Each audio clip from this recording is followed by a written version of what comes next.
Taxi drivers, what's the deepest secrets you've overheard in your car? I work Uber Black in Los Angeles. Picked up a customer around midnight from a flight from Mexico to Lax. Had 2 stops. First stop he waited for some compadres who loaded 5 duffel bags in my SUV. Second stop was from LA to San Jose, 6-hour drive. After $2,500 fare and $400 tip, I never dared ask what was in those bags. Probably just drugs, nothing awful.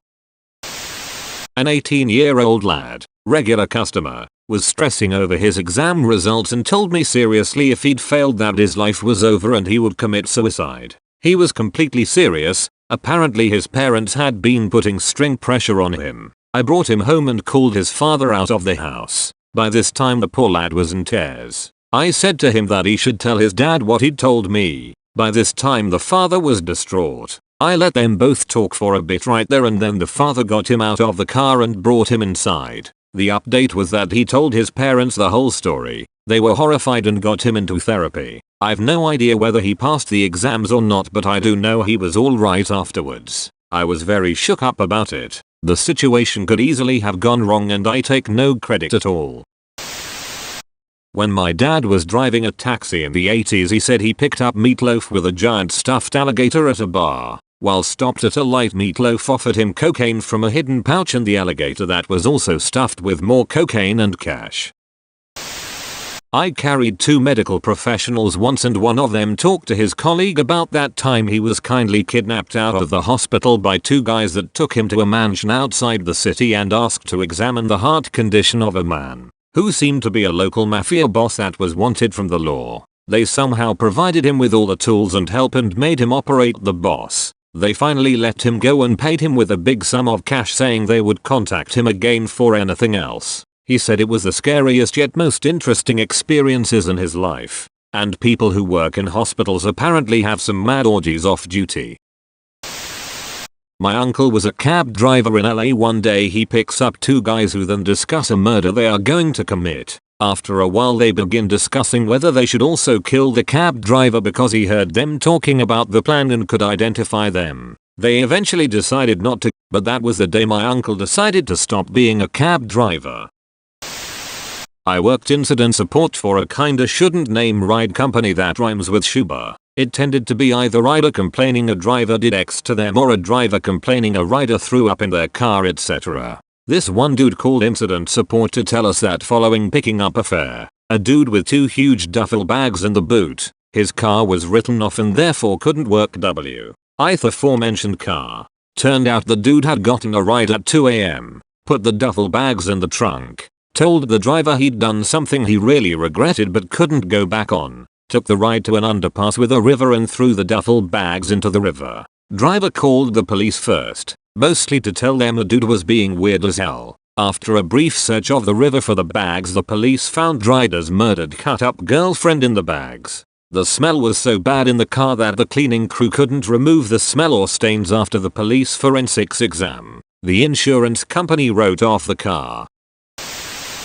That he was cheating on his wife with his cocaine dealer, who came from the same country as I did, which is how the conversation got started, and it had been going on for 25 years. I don't know what impresses me more, a 25-year affair or a 25-year cocaine habit. Edit. To clarify, since a lot of you are speculating, the dealer was a woman, quite good in bed too. From his detailed description, it was my first fare of the night, the first time working there as a cab driver. I was helping out a friend of my dad's who owned a bar deep in Ontario, CA, by driving his regulars home. Fun times, lot of fights, incredible amounts of shenanigans between the patrons, and incredibly loud corridors blasting from the speakers all throughout the night.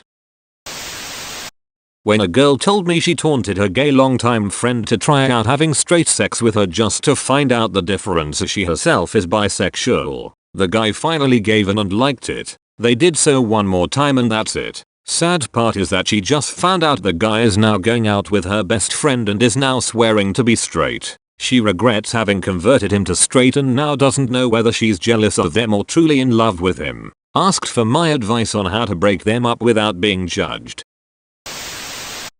There was a lady I picked up at like 4 AM and she was obviously desperately seeking something. The trip was over an hour and a half away and I could tell she was hurting physically. Sniffles and cringing that were synonymous with opioid withdrawals. She was quiet the first 45 minutes but texting often. A phone call occurred where she was arguing with someone who didn't want her to go to this destination. She kept saying she would be fine. I asked out of concern if she was okay and she spilled the beans. The call was from her girlfriend who didn't want her to go to this house in a fancy area to meet up with some dudes who wanted her to come over to hang out in exchange for pills. Her girlfriend was convinced she was going to be raped. I told her that I'd been in a similar situation with pills when I was younger and that cannabis helped and that in a few more days she would be free of the whole thing. She cried and cried. I had an old cannabis vape deep in my car that I donated to the cause. It worked and she chilled out and let her know if she can sell. I would return her to her pickup location since I had to go back to that area anyway. She cancelled the trip.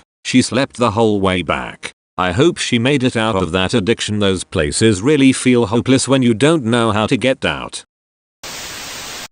I used to drive for Uber for about a year. Never had any crazy secrets. The craziest ride I had was after this kid who in his late teens and needed a ride on Thanksgiving evening after he got beat up by his dad and brother. His dad came out of the house and stood in front of the car. I backed out of there with the kid and took him an hour and a half away from there to his GF's house. I felt bad for the kid. Apparently he was trying to reconnect with his estranged family and it apparently didn't work out. I'm just glad I could get him to a safe place. Other than that, the main things I dealt with were a lot of drunk people leaving bars. I worked a late shift on weekends when people were out partying. I saw so many bachelor and bachelorette parties. I would get offers to come smoke weed, do lines, go watch strippers at bachelor parties, offers of booze, flirting, etc. Never took up any of those offers as I was out there in a professional setting to make money. I did enjoy hearing about people's lives and talking to them for a while, and it made me feel good that I could provide a safe ride for people and help to keep some drunk drivers off the road.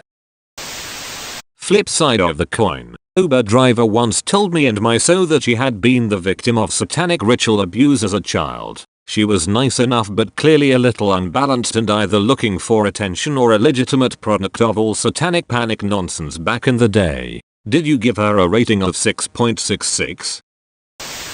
Used to drive for Uber, would chill at my condo, wait for a ride-ding, pickup. One ding I got was really close. A pickup scheduled from my own complex. I pop down, turn on the car, pull it out. My neighbor walks down, girl in her 20s. She's with her friend, and spent a significant portion of the ride talking about how she's cheating on her boyfriend.